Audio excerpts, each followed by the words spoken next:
Hello बच्चों, आज हम क्लास 10th की प्रश्नावली 4.2 का प्रश्न 6 करेंगे। देखिए इसमें क्या दिया हुआ है। एक कुटीर उद्योग एक दिन में कुछ बर्तनों का निर्माण करता है। एक विशेष दिन यह देखा गया कि प्रत्येक नग की निर्माण लागत उस दिन के निर्माण किए बर्तनों की संख्या के दुगने से 3 अधिक थी। यदि उस दिन की कुल निर्माण लागत 90 रुपये थी तो निर्मित बर्तनों की संख्या और प्रत्येक नग की लागत ज्ञात कीजिए। तो बच्चों, हमने आपको पहले ही बताया है कि जो भी हमको निकालना होता है उसी को हम x मान लेते हैं। तो क्या निकालना है हमको निकालना है निर्मित बर्तनों की संख्या। तो यहाँ पे लिख देंगे कि माना एक दिन के निर्मित बर्तनों की संख्या बराबर x है। हमने मान लिया कि एक दिन में x बर्तन बनाए जाते हैं। अब आगे क्या लिखा है, एक विशेष दिन यह देखा गया कि प्रत्येक नग की निर्माण लागत उस दिन के निर्माण किए बर्तनों की संख्या के दुगने से 3 अधिक थी। तो प्रत्येक नग का मतलब होता है प्रत्येक बर्तन। तो लिख देंगे कि प्रत्येक बर्तन की निर्माण लागत कितनी हो जाएगी, बोला है उस दिन के निर्माण किए बर्तनों की संख्या के दुगने से 3 अधिक। तो एक दिन में कितने बर्तनों का निर्माण होता है, x बर्तनों का निर्माण होता है, तो दुगने से 3 अधिक, तो x का दुगना कर देंगे यानी कि 2x, और इसमें 3 अधिक भी है यानी कि +3। आगे, यदि उस दिन की कुल निर्माण लागत 90 रुपये थी, तो 90 रुपये थी कुल निर्माण लागत, यानी कि बराबर लिख देंगे 90। एक दिन की कुल निर्माण लागत देखनी है ना, तो एक दिन की कुल निर्माण लागत यानी एक दिन में जो बर्तन बने उसमें कितना पैसा खर्च हुआ, यह आपको निकालना है।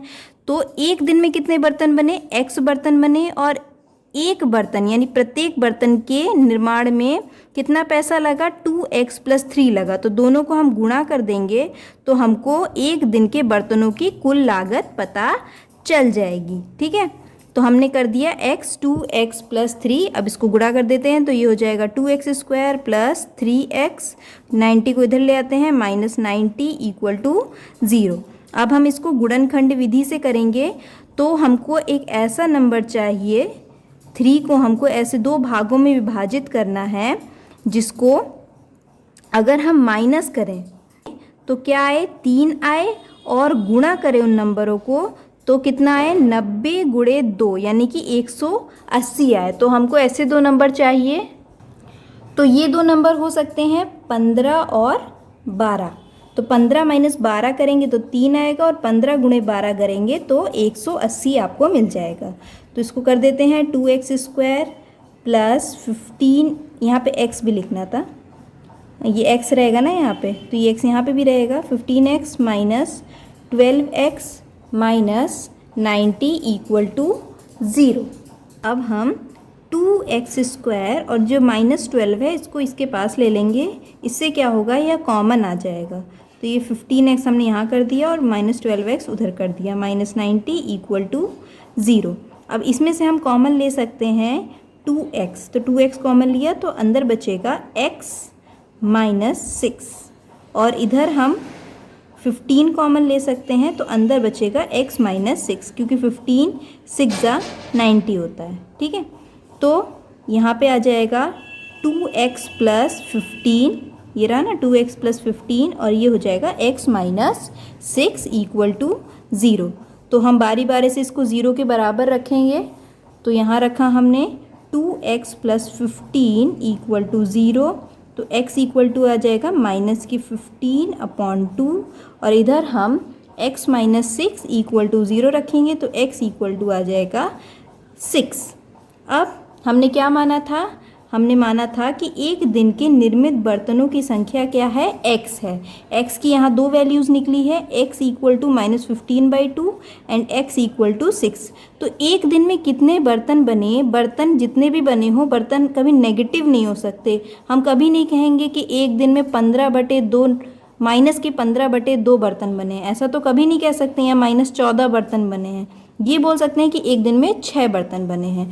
तो हम इसको इग्नोर कर देंगे क्योंकि ये जो है ये बर्तनों की संख्या नहीं हो सकती, क्योंकि ये ऋणात्मक है, नेगेटिव है। और ये बर्तनों की संख्या हो सकती है, तो ये है एक दिन के निर्मित बर्तनों की संख्या 6। और क्या पूछा था इसने, पूछा था प्रत्येक बर्तन की निर्माण लागत। तो क्या है ये 2x + 3। तो यहाँ पे हम x की वैल्यू रख देंगे, तो 2 × 6 + 3 यानी कि 15। तो प्रत्येक बर्तन की निर्माण लागत निकल गई 15 रुपये और एक दिन में निर्मित बर्तनों की संख्या निकल गई 6। तो ये इसका आंसर हो जाएगा।